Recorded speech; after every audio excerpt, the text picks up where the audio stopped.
And it's a very simple message that I brought to you this morning. You can either title it The Three Little Pigs. Since I'm in the education field, I have to do something that relates to me. Or you may title it My Hope is Built On, and I put dash, dash, dash.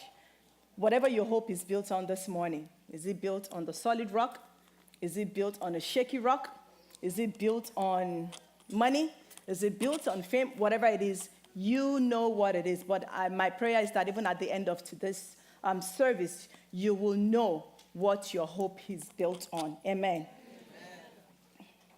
Many of you might know the story of the Three Little Pigs. It's a children bedtime story, not even bedtime, nursery. Some people call it nursery rhyme. Some call it bedtime story. Some just call it children's story. If you went to preschool, kindergarten, at some point your teacher read it to you. If you cannot remember and you went to preschool or kindergarten, then you were not a listener in school. And if you are from a country in Africa, you went to nursery school, you probably have read it. And if you cannot remember, the same thing. You were not listening in class. Or maybe your teacher just probably didn't have the book. But anyway, I'm going to give us a little bit, tell us a little bit about the Three Little Pigs, and I'm going to draw from that this morning. We're going to use the story of the Three Little Pigs and relate it to our lives as Christians. And I pray that even as we do that this morning, you'll be able to grab something from it. Shall we bow our heads? Heavenly Father, I thank you this morning.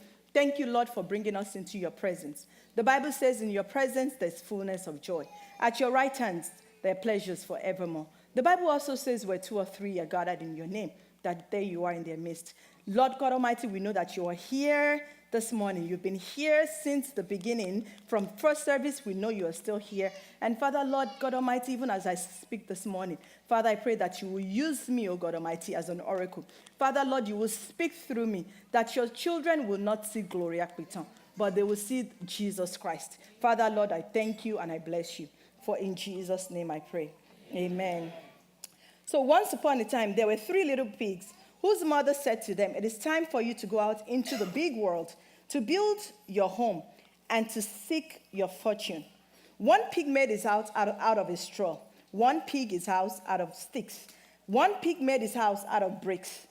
The big bad wolf came and tried to blow their houses. He blew down the house made of straw. He blew down the house made of sticks. He could not blow down the house made of bricks. The three little pigs live happily ever after. That's how their story always ends. So they live happily ever after. So the mother of these three little pigs actually sent her children out. And you know, when she sent them out on a mission. And I kind of relate that to us as Christians, that the moment we give our life to Christ, you know, the moment you make that altar call, you know, it's like God and Jesus, you know, sending you out on a mission. You know, like you didn't have any mission before you, but your mission and your priority were not the same as God. But at that moment, God is saying, I'm sending you forth. I'm going to equip you. I'm going to sanctify you. And I'm going to send you forth to do my work. And that was what the mother did to the little pigs. So she sent them forth on a mission. So God has sent us forth. If you're here this morning and you are sent of God, God has sent you forth on a mission. A mission, what mission? Mission to do his purpose, to do the will that he has ordained you as a child of God to do. Now, when you are now going on that mission, you know, things is now up to you. But especially as a saint of God, once you have been given that assignment, you know, we have to put some things behind us. You know, first of all, just like the three little pigs, we'll leave our earthly comfort zone. You know, things that make us relax, things that makes us happy, like PF would say, things that makes you jolly. You know, you leave all those things behind, you know. Things that are not of God. You know, some relationships that are not of God. We put it aside and we want to focus on what God has called us to do. So John chapter 17, 15 through 18. And I'm using the NIV. You know, when Jesus sent us forth, you know, he prayed a prayer. He said, my prayer is that you take them out of the world, but that you take My prayer is not that you take them out of the world, but that you protect them from the evil one. They are not of the world, even as I am not of it. Sanctify them by the truth. Your word is truth. As you sent me into the world, I have sent them into the world. So just as the mother pig has sent her children on a mission into the world, Jesus is saying that he sent us. He has sanctified us and sending us to fulfill the purpose of God for our life. So some of you might be sitting down this morning, you're like, yeah, I gave my life. Yeah, I'm born again. Yeah, I am a saint of God. Yes, I know that God has sent me. And I'm doing the work. At least I'm doing it to the best of my ability. But guess what? Things are not going well for me. You know what? My marriage is crumbling down. My finances are not right. They're not in place. I'm living from paycheck to paycheck. I've been looking for that job, that I want to get. And every time I go to that interview, I don't get interview. By the way, I have some secret for job interviews. Because I recruit a lot. I'm not recruiting you, but I just say in my field, I recruit you. Don't come to me tomorrow and say, hey, can I get a job? That's not what I'm saying. But I have some. But you say I've gone for all these interviews, I wear my best, I'm smiling. But they never called me. I have all the qualities, I'm a Christian. God has sanctified me. So I should be able to get everything that I want, right? And it's not coming my way. Perhaps maybe there's something that we need to fix in our lives. So 1 John 5:4 said that for everyone born of God overcomes the world. This is the victory that has overcome the world, even our faith. Who is it that overcome the world? Only the one who believes that Jesus Christ is the Son of God. And the reason why I'm reading this passage for you is, when you're making all that statement that, oh, this is that, I have this thing that is going on in my life, I'm not able to fix, I'm not able to do this, I'm not here, I cannot come in here this morning and say, hey, you know what, as you walk out of that door, check your account, and it's going to double. I don't have that kind of power. Maybe, it might happen. Or I may say, as you step out, you know what? That guy is going to come down on his knee and say, will you marry me? I don't know. Or you might be saying, you know what? When you get out of that door, they're going to call you and offer you that job. It may be. But you know what? One thing that I'm rest assured is that passage that I just read, that if you are in Christ, you are an overcomer. So no matter what storm comes your way, no matter what you're going through right now, be it financial, be it, you're in financial difficulties, be it, physical pain, be it, an emotional pain, even if you're going through any sort of illness, God is saying, as long as you are in me, you are an overcomer. That is one thing that I want you. If you don't take anything out of here today, just know that you are an overcomer. So now the decision is before all of this, as Christians, like I said earlier, when God sent us forth, so we're trying to go and do what God has asked us to do. But as Christians, we also need to realize that not just come out and say, yeah, I'm born again, and then I can do this, I can speak in tongues, no. You have to build your life step by step, precept by precept. And, some of us, there are different ways that we're building our life. Some of us, even the way we're building it, we think that, oh, we're doing it right, And it's not. In your eyes, it's right. In the eyes of God, maybe it is not. This morning, we're going to look at that. And that's why we're going to relate our life as Christians, as saints of God. We're going to relate it to those three little pigs that we're talking about, that built their house on straw, on stick, and on bricks. So, but before I continue, before I go into that, my question for you this morning is, as a saint of God, how are you building your life? How are you building your life? Have you stopped to consider whether you are building your life so that it can endure the storm life brings your way? Because as Christians, it's not all rosy. Storms will come your way. But when the storm comes, are you ready to stand against the storm? Are you ready to stand in front of the storm? Are you, when the big bad wolf come and try to blow what you have built, are you ready to stand and say, I am an overcomer? Are we ready to do that? So that's a question for you this morning. So let's go back and look at the three little pigs. Look at their qualities and compare them to ours. The little pig, like we said, they had a mission. They went into the world, they packed their bags, did all of that, and started building their house. But also, what I also found in them is two of the pigs had some not so good qualities. They had some not so good qualities, and we're going to look at that. So let's look at the first pig and the qualities that are not so good. I don't want to say bad. Well, they're bad qualities. The first one is he did not like hard work. He quickly built his house out of straw. He built on the soft sand, and he probably finished that same day. I call that temporary or drive-through blessing. Some of us, we get that blessing like that. We know that we don't deserve it. Some of us, we don't deserve it, but God is merciful. God, out of his mercy, and his grace. But some of us, we know, we come to church and we give that testimony, and we know that blessing is not from God. It is temporary blessing. That's what I call it, drive-through blessing, drive-through happiness that will just come for a little season. That night, he probably finished, building his house, lay on his couch with satisfaction, and so proud of himself, saying, hey, I finished building my house quickly. Look at them, they're still struggling, laughing at his brothers, looking forward to a lazy leisure. The difference between earthly hard work and spiritual hard work, you will know as a believer. Because some of us will say, you know what, I work hard, especially if you're in this society, they make you work hard. And so a lot of us understand what hard work is when it comes to getting paid, right? But when it comes to your spiritual, your relationship with God, we don't want to put in that hard work. So it's already in you because you're an American. That's what they teach you. That's how they build us up here, to be hard workers. But we work hard because we know that we are getting something in return, which is our paycheck. Our bills are being paid.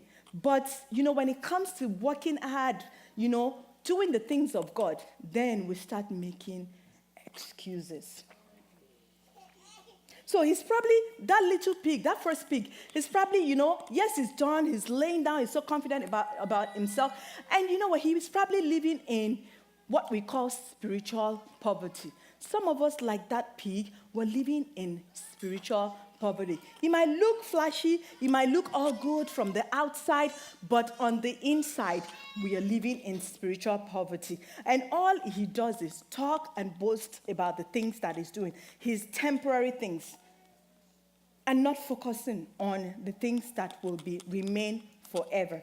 2 Thessalonians 3:11 describe this first little pig when they said, we hear that some amongst you are idle. They are not busy. They are busy bodies. Some of us, we think we're just doing everything, working so hard, going from A to B. But this is what the Bible is saying, that, we're busy about everything. We're busy bodies, but we're not busy for Christ. So the first little pig is like a Christian who is not concerned about putting effort into building his spiritual life. We spend a little time working to build our faith and tend to spend a lot of time being idle. What do I mean by that? We spend time reading every fake news, but ignoring the good news. So it's like, hey, boy, what's happening? Girl, what's happening? You're sending WhatsApp, you're talking, you're checking, you're going from CNN to HG. By the way, I love HGTV. And I told PF, HGTV is not doing me nothing.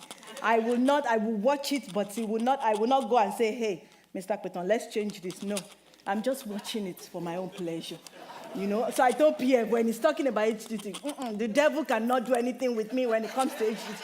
I will watch and record. That's my favorite channel. But anyway, that's a side story. But some of us, we just dwell on those things. You sit down and watch HGTV. You sit down and watch YouTube. You sit down and watch CNN. You sit down and listen to Donald Trump's nonsense. But you don't get the news, the good news. We don't sit down and dwell on the good news. So Romans 12:11 says, never be lacking in zeal, but keep your spiritual favor, serving the Lord as believers, as saints of God, we have to keep ourselves in tune with God. We have to serve. We have to make our relationship with God spicy. Because if it's not spicy, it's not going to be interesting. It's going to be boring. If you cook stew or you make some kind of sauce and you don't put some seasoning in it, you probably will finish making it and throw it away and not eat it because it's not tasty. So some of us, our relationship with God is like that. It is not tasty because we don't put any season in it. And how do we put season in it? Is by going back and reading the good news. Know what God has for you as a child of God. And then you will be able to stand against the storm. So to build your spiritual life with the Lord, it takes zeal. It takes effort. It takes the right attitude. If you are not putting in 100% into your relationship with God, if you're not working at building your life and faith, you are just doing enough to get by. And that is not okay. So let's look at the second little pig. The second little pig decided, to build his house on a stick. On sticks, sorry. And he's probably saying, my stick is better than the straw, laughing at his other brother and feeling cool about himself. I see this little pig, that he's more concerned about appearance. He's very, very concerned about appearance than responsibility and obedience. And some of us as little pig number 2 Christian were so into appearance. Oh, how do I look? How will people see me? How will people do this? I'm not saying don't look good. It is good to look good. People don't know me, know I like to look good. And my husband likes that I look good. Do you understand? But you know what? It is not just about this that you see. It's also about what you're feeding your body with, what you're feeding your mind, what you're feeding your brain, what you're feeding your heart, what you're feeding your soul with. That is what is more important. So, it doesn't take him much longer to build his house, so he's probably, sitting down satisfied that he has built this nice, looking home, and even maybe looking at his third brother that is building with bricks and saying, it's going to take you forever. You have no idea. You know what? I'm done. It's good. My sticks looks good. Put some colors in it, make it look like all those HGTV homes, and, he's fine. And you know what? Even he might be worried about the storm because he knows that he has built out of stick. So he might be worried about the storm, that, when the storm comes. But he's like, hey, I'll survive when the storm comes. I'm smart. I was able to do this. You know what? I'll figure something out. So it's always about him. I've got the knowledge. I've got the IQ. You know what? I'm going to figure something out. I don't need God. That's what some of us say. So the second little pig is kind of a Christian who knows and understands his spiritual responsibility, but won't discipline himself to do it because he wants to get the flash, the flame. And that's what some of us are doing. Oh, I want to buy the best Louis Vuitton shoe. Ladies, I'm talking to you now. You get that paycheck, North Park Mall. I don't go to North Park Mall. Because I know North Park Mall is next to Island Park. Island Park, those people have money. So they go to North Park Mall. So I go to the mall by my house. Even when I go to the mall by my house, the people that know me. I coupon. If you see me wear something, I don't wear it. It is not, I don't pay the full money. No matter what, it's a designer label, but I will never pay the full money. Because I will go back to that store 10 times. And I'll ask them, when is this going to go to sale? Okay, October. I'll come back in October. The other day I was at Tahari, and I saw 2 pants that I like. And from 200 and something, one of them came to about $34. I took it. The other one was still at $60-something. And I'm like, And the lady said, oh, come back in October. I said, I will come back in October. By that time, they will slash it. But you know what? When I come to church and you see me wearing my Tahari, you're like, oh, Pastor Gloria, you look good. Yeah, I look good, but I'm not going to pay $200. So some of us, that's what we do. We just spend wisely. We don't take time to study things. We want about the flash. And flash, most times it costs money. So let me go back. So he neglects his God-given ability. He can easily be deceived by false doctrine because he doesn't like the responsibility of studying Bible. People like the second pig are those people that They don't want to read the Bible, but you know what? They want to hear, okay, what is CNN saying today? What is that pastor saying in that church? Oh, they have this guy that is coming to do deliverance. I'm going. PF, I won't be around today. Next one. Oh, they have this person. Oh, he's going to talk about financial breakthrough. I'm going there. Even if you have to fly to another city or state, you will do that because you're busy going about looking for what will give you fast answer. And that is not what God is saying. James 4:17 says, anyone who knows good, he ought to do it, and doesn't do it, is sinning. So if you know what is good, if you know what is right as a saint of God, and you're not doing it, you know you're sinning. We are sinning. So we have to be careful. Because this race is not easy. Nobody's saying Christianity is easy. But you have to be mindful. You have to be careful. It's not all that glitter that is gold. It is not like when they come and they tell you all of those things, they shake you up, and you're like, yes, I'm charged. But are you charged spiritually? If you're not charged spiritually, you know what? That thing will come so fast, and then it leaves, bam, immediately. So let's be very careful. He will easily believe false reports and put his trust and hope in other gods instead of him to read and study the word of God to know what the real deal is. Acts 17:11, like the Berean Christian, as the saints of God, we need to always go back and study the word of God. Even when you hear people tell you about it, you need to go back and study it. That is when you know for yourself. Most times, people, I'm not saying don't listen to radio, all those preachers on TV, but a lot of them are false. When you listen to them, go back, take your Bible, study, see, compare, note, to make sure that it is right. It is what your Bible is saying. Yep. Because a lot of them are just saying things that they want people, they want names, social media, they want their ratings to go up. And the moment you watch them, you're feeding them, you're letting their rating go up. But you are not going back to study, and you just live and dwell on what they're telling you from the TV. He probably thinks that he's got this. It is by his strength and knowledge alone, nothing can move him or shake him. Those Christians that will come, when they tell them, oh, no, I got this. I know, yes, well, this is what the Bible is saying, and head knowledge. But what is God telling you about what you just read? Some of us just read through, and we don't let the Holy Spirit minister to us and explain and interpret to us. We just read it and say, oh, this is what it's saying. This is what I heard that person said it's saying. So I got this, so that's what I'm going to do. Jesus died for the person of the little pig number 2. If you're in that category, Jesus died for you. Because you already know your responsibility as a child of God. You already know what God is asking you to do. You already know where you stand. It's just that you are just being lazy about it. Colossians 2:6-7, it says, so then, just as you've received Jesus Christ as Lord, continue to live with him, rooted and built in him, strengthened in the faith as you were taught, and overflowing with thankfulness. If you find yourself in this category, please stop and get plugged into God's purpose for your life. Stop. Some of us, we need to go back and say, the day I became born again, the day I made that altar call, I had a conversation with God. And I know for a fact this is what God said about me. But here I am, 5 years, 10 years, 15 years. And I'm far away from what he told me. I'm far away from what his plans are for me. I'm far away from what his purpose are for my life. You need to go back to that very moment that you made that decision. And then start over. Because it's never too late. Start over.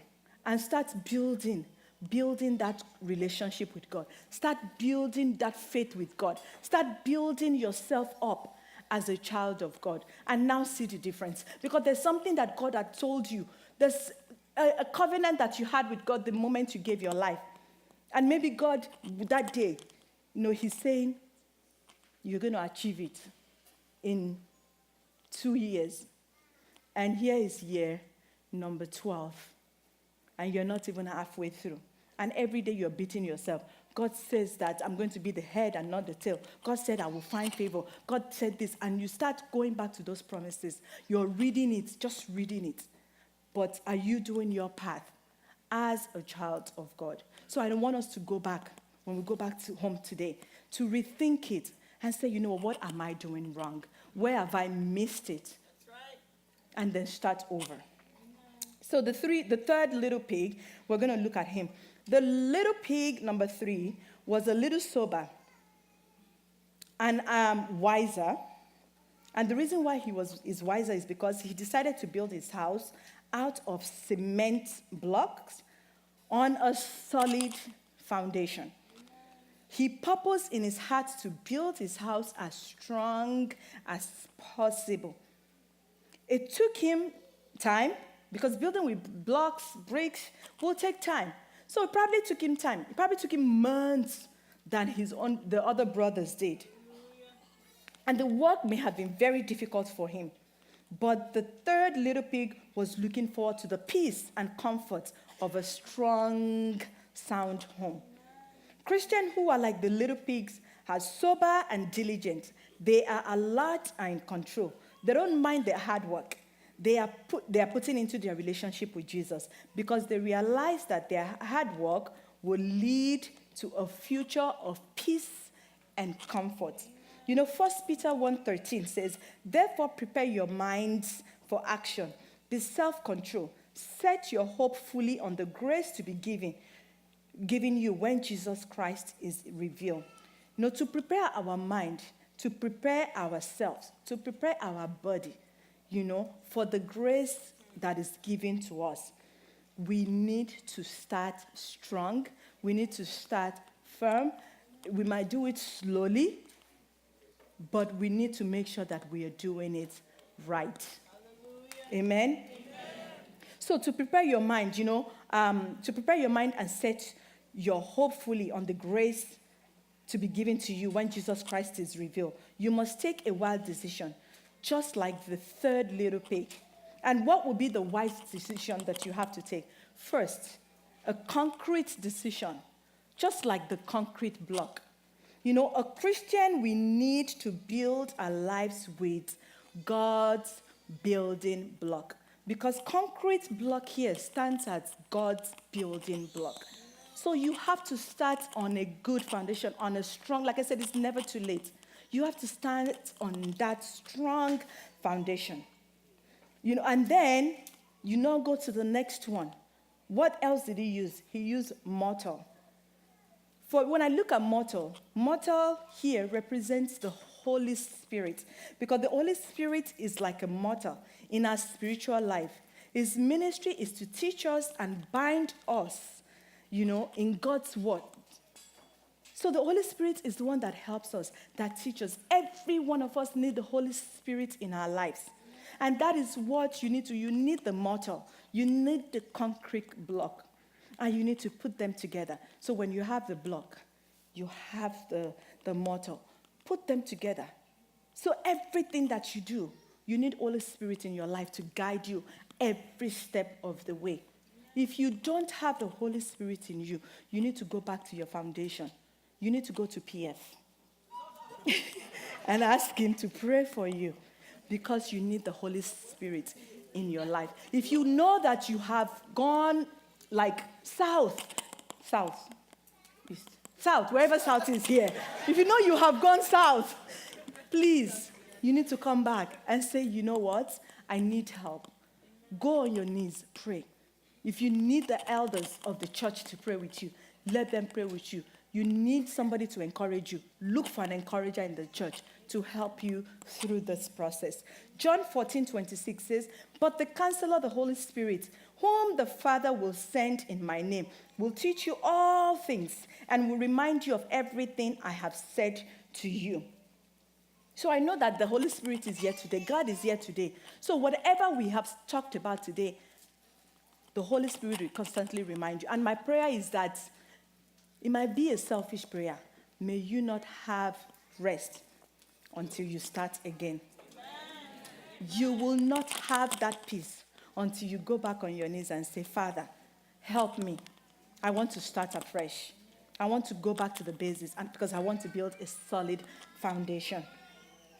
There is a time for everything, but now is the time to build. So let us build our lives. Let us build our spiritual journey carefully, line upon line, precepts upon precepts. Let's build it on nothing less than Jesus Christ.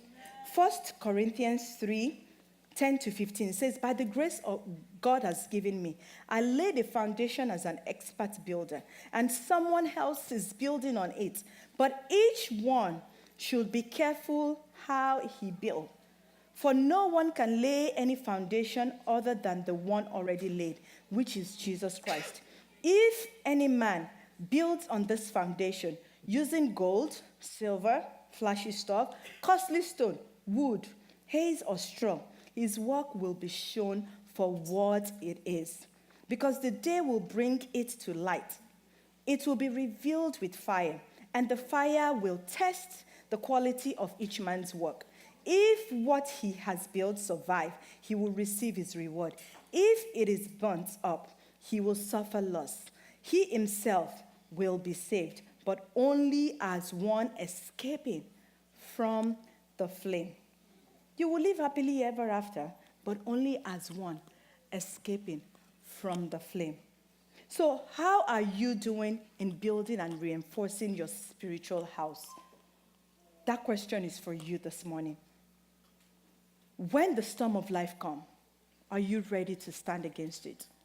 When trouble comes, are you ready to say, I'm an overcomer? When that sickness comes, when things are not going the way that you want it, are you able to say, I'm an overcomer? Do you have that strength? Can you confidently say, my hope is built on Jesus, the solid rock, and that I can do anything through Christ who strengthens me? Or are you going to say, PF, I'm in trouble. I need your help. Or, Pastor AK, I need your prayers. I'm not saying don't call them. But this is what I'm saying. You have to be able to start, because they are not going to be there for you every step of the way. Amen. So Matthew 7:24-27 says, therefore, whoever hears this saying of mine and does it, I will liken him to a wise man who built his house on the rock. And the rain descended, the flood came, and the wind blows and beat on that house, and it did not fall, for it was founded on the rock. But everyone who hears this saying of mine and does not do them will be like a foolish man who built his house on the sand. And when the rain descended, the flood came, and the wind blew and beat on that house. It falls, and great fall was its fall. So I ask you, my brothers, I ask you, my sisters, this morning, today, what type of dwelling are you? What type of dwelling are you? What type of foundation are you building your house on? How strong is your house? What type of house do you live in? I'm not talking about your spiritual house. Your physical house. I'm talking about your spiritual house. What type of house are you living in? We don't have time. I would have shared stories, but we don't have the time. Because I don't want somebody to go home and say, PF, why is it that, every time I come to church, your service always go over? Not knowing that is every time, it's right, but the thing is, maybe that's the only time he comes to church or she comes to church. The time that, God wants to talk to his children. I remember that when I was growing up, when I gave my life to Christ, I was like, this is what I want to do. I don't want any earthly things, because I know that when the time comes, the husband will come. The job will come. Everything will fall in place. Even when the husband came and it was right there, I wasn't even looking. There were other people looking that wanted him, that were buying him shower curtain and TV.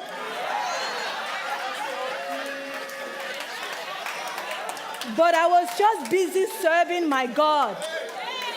But when the time came, and he asked me, and we got married, there were a lot of bitterness in the house. My friends became my enemies because they had invested in what is not theirs. So be careful, brothers and sisters. That's why I say there is no time. Do not invest in what is not yours, because when you have the Holy Spirit will walk with you and will guide you all the way. We have been married now for over 20 years. Don't I look good? And we're still counting. But sisters, there's a lot to be said to you. I know the men, PF will take care of them. But please, do not invest in what you should not invest in. Amen. Keep your eyes on God. And God will just put those things in place for you. Amen. So this morning, I want us to rise. We're going to pray. But our prayer is in form of a song this morning. They're going to put the song on the screen. I want you, as you sing the song, you prayerfully pray it into your hearts this morning. Amen. So as we're talking, we're saying, how are you building your life? Are you building it on a solid rock? Are you building it on a sand that when the storm of life comes, it will just wash it away? Or are you saying what? I am standing firm and nothing can stop me. Amen. My hope is built on nothing less than Jesus Christ, my righteousness. I dare not trust the sweetest faith, but wholly lean on Jesus' name. On Christ the solid rock I stand.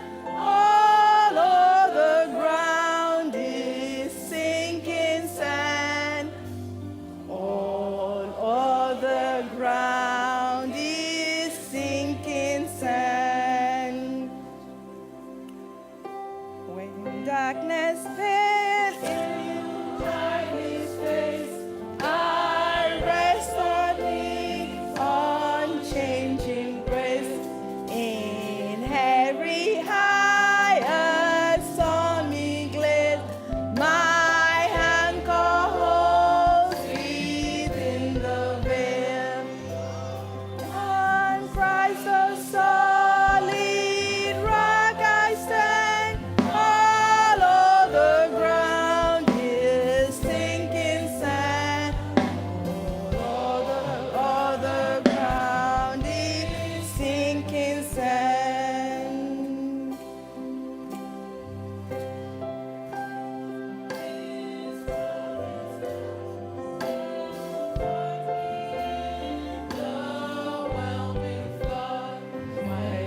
All around my soul gives way, hidden in all my hope and stay. On Christ the solid rock I stand. All other ground is sinking sand. All other ground is sinking sand. And the last one. When he shall come with trumpet sounds, oh, may I then in him be found. In him my harmlessness alone, faultless to stand before the throne. On Christ the solid rock I stand. All other ground is sinking sand. All other ground is sinking sand. Father, Lord, we thank you this morning. Father, indeed, Father, Lord, you are our solid rock. You are our firm foundation. Father, Lord God Almighty, wherever we may have missed it, wherever we may have fallen short of what you have in stock for us. Father, we're coming back to you, our Maker. We're coming back to you, our friend. We're coming back to you, our Father, this morning. And we're ready to start over so that we can build our faith, we can build our lives, we can build our relationship with you on a solid rock. In Jesus' mighty name, we have prayed. Amen. Thank you.